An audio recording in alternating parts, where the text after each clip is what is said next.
పార్లమెంటులో హిడ్మా. మీరు వింటుంది నిజమే. పార్లమెంట్‌లో హిడ్మా ప్రస్తావన వచ్చింది.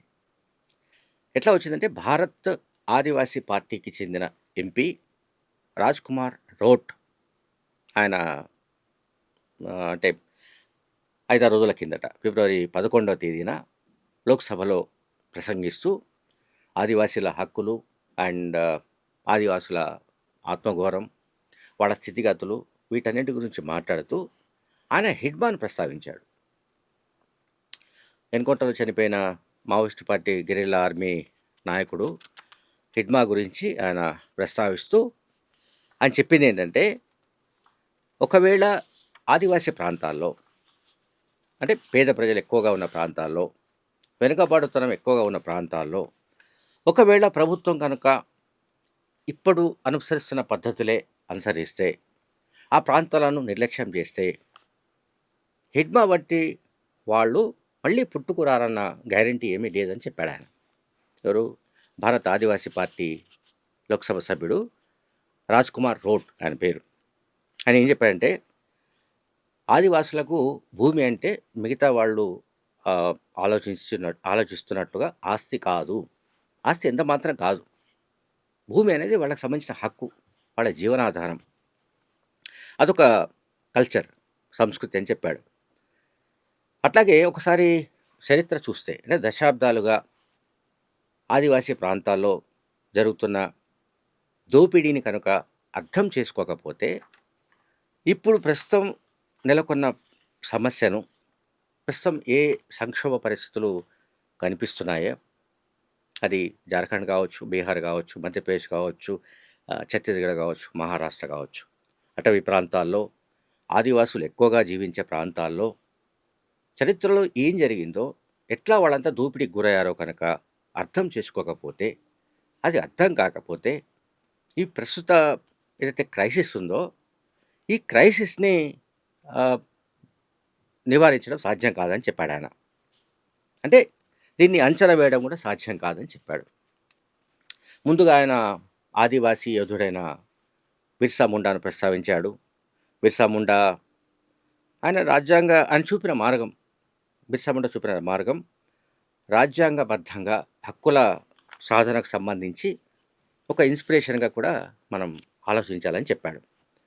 అట్లాగే హిడ్మా వంటి గెరిల్లాలు ఎందుకు పుడుతున్నారు? అసలు మావోయిస్ట్ పార్టీ ఉద్యమానికి సంబంధించిన బ్యాక్‌గ్రౌండ్ ఏంటి? అని కూడా ఆయన కేంద్ర ప్రభుత్వాన్ని ప్రశ్నించాడు. అంటే బిర్సా ముండా లాంటి యోధుడు చరిత్రలో ఒక లీడర్ మాత్రమే కాదు, ఆదివాసీల ఆత్మగౌరవ పోరాటానికి ఒక ప్రత్యేక అని చెప్పాడు. బ్రిటిష్ కాలంలో జరిగిన జల్ జంగల్ జమీన్ అంటే భూమి అండ్ అడవి, నీరు, వీటికి సంబంధించిన పోరాటాలు ఎన్నో ఏళ్లుగా సాగుతూనే ఉన్నాయి అని చెప్పాడాయన. అంటే ఈ పోరాటాలన్నీ అంటే బిర్సా ముండా నుంచి మనం తీసుకుంటే హిడ్మా దాకా తీసుకుంటే కూడా ఈ పోరాటాలన్నీ ఎందుకు జరుగుతున్నాయి?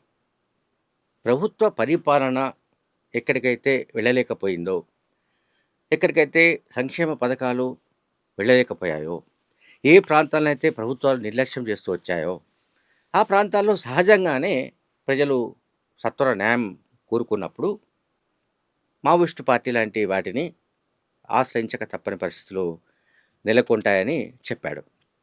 అలాగే ఆయన ఇంకా చాలా విషయాలు చెప్పాడు ఆ ప్రసంగంలో.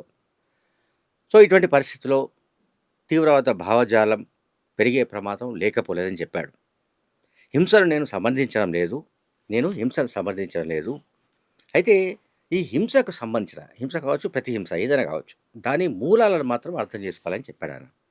భారత ఆదివాసీ పార్టీ ఎంపీ రాజ్ కుమార్ రౌట్ చెప్పిందేంటంటే, హింసకు సంబంధించిన మూలాలను అర్థం చేసుకోకుండా హింసను నివారించడం అనేది సాధ్యం కాదని చెప్పాడు.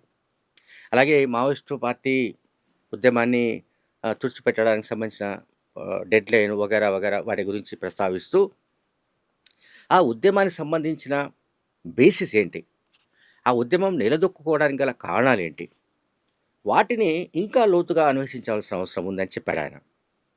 లేకపోతే అటువంటి అంటే దాని వెనుక ఉన్న మూలాలను కనుక అన్వేషించి పరిష్కరించకపోతే ఈ సమస్య ఈ డెడ్‌లైన్‌లో ముగిసిపోవచ్చు.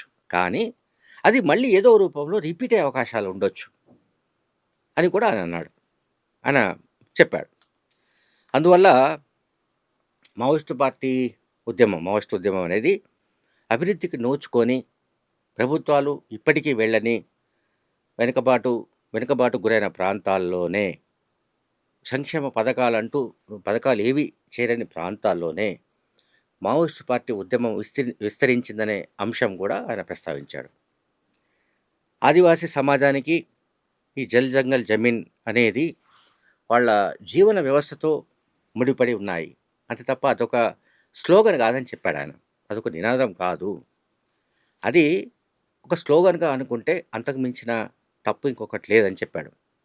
అట్లాగే ప్రభుత్వాలు చేపడుతున్న అభివృద్ధి కార్యక్రమాలు ఏవైనా కావచ్చు, సంక్షేమ కార్యక్రమాలు ఏవైనా కావచ్చు, వాటిలో స్థానికులను, మరి ముఖ్యంగా ఆదివాసులను, గిరిజనులను, వాళ్ళను కూడా భాగస్వాములు చేయాలని ఆయన డిమాండ్ చేశాడు. ఇప్పటికీ ఆదివాసీ ప్రాంతాల్లో అభివృద్ధికి సంబంధించిన లోపాలున్నాయి. అండ్ ఉపాధి అవకాశాల కొరత ఉంది. భూ సంస్కరణలో వైఫల్యాలు ఇవన్నీ ఉన్నాయి. కనుక ఆదివాసీ ప్రజల్లో ఎందుకు అసంతృప్తి రాదు అని చెప్పాడాయన. వీటన్నిటి కారణంగానే ప్రజల్లో అసంతృప్తి, లేకుంటే నిరసన, అంటే ప్రభుత్వాలపైన, పాలక వర్గాలపైన నిరసన, అసంతృప్తి వెల్లువెత్తడం, చివరికి అది ఏదో రకంగా సాయుధ పోరాటం వైపుకు దారి తీయడం, వీటన్నింటి గురించి కూడా ఆయన ఎంపీ రాజ్‌కుమార్ రోట్ లోక్‌సభలో తన ప్రసంగంలో చెప్పాడు. భారత ఆదివాసీ పార్టీ గురించి నిజానికి చాలామందికి తెలియకపోవచ్చు. ఆ పార్టీ 2023 సెప్టెంబర్‌లో ఏర్పడింది. భారత ఆదివాసీ పార్టీ, బీఏపీ అంటున్నాం. అది ఆదివాసులకు సంబంధించిన పార్టీ. ఆయన రాజ్‌కుమార్ రోట్ రాజస్థాన్‌లోని బాన్స్వారా కాన్స్టిట్యూన్సీ నుంచి ఆయన ఎంపీగా ఎలక్ట్ అయ్యాడు. అట్లాగే రాజస్థాన్ అసెంబ్లీలో 4 సీట్లను కూడా అసెంబ్లీలో పార్టీ గెలుచుకుంది. అలాగే మధ్యప్రదేశ్‌లో కూడా ఒక సెగ్మెంటు ఆ పార్టీ గెలుచుకుంది. అయితే స్థూలంగా నేను ఈ వీడియోలో చెప్పదలుచుకుంది ఏంటంటే, హిడ్మా లాంటి మావోయిస్టు గురించి లోక్‌సభలో కూడా ప్రస్తావనకు రావడం అనేది ఇక్కడ గమనించాల్సిన అంశం. లోక్‌సభలోనో, ఇంకొక రాష్ట్రంలో అసెంబ్లీలోనో, మరో దగ్గరో, అంటే ఆదివాసులకు జరుగుతున్న అన్యాయం గురించి, తరతరాలుగా దోపిడీకి గురవుతున్న ఆదివాసుల గురించి, వాళ్ళ జీవన స్థితిగతుల గురించి ఎవరు మాట్లాడినా, అంటే ఆదివాసీ హక్కుల పట్ల ప్రేమ ఉన్నవాళ్ళు, లేదంటే ఆదివాసీ హక్కుల గురించి అవగాహన ఉన్నవాళ్ళు, ఎంపీలుగా ఉన్నవాళ్ళు, వాళ్ళు పార్లమెంట్లో కూడా గళమెత్తి మాట్లాడినప్పుడు ఖచ్చితంగా హిడ్మా లాంటి వాళ్ళ ప్రస్తావన వస్తుంది. అంటే హిడ్మా అనే ఒక మావోయిస్టు ఇవాళ ఆదివాసీ సమాజం గురించి ఎవరు మాట్లాడాలనుకున్నా, ఏ చట్టసభలో మాట్లాడాలనుకున్నా హిడ్మాను ప్రస్తావించక తప్పని పరిస్థితి ఒకటి నెలకొన్నట్టుగా మనకిప్పుడు కనిపిస్తోంది. Thank you very much.